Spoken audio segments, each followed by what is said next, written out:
Hello guys. Today I'm going to show you how to fix the Epic Games Launcher setup wizard ended prematurely error. It's really simple. You just need to delete Epic Games. To do this, press the Windows button and type Add or Remove Programs. Then click on the pop-up.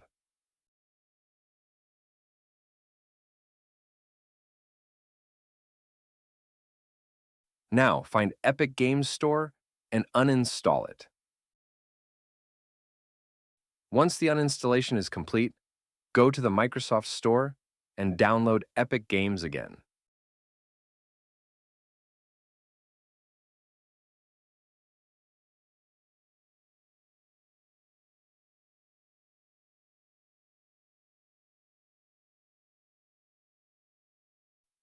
This was a really short guide that solved the problem for me and my friends. If you liked the tutorial, please press like and subscribe, and drop a comment if my fix worked for you.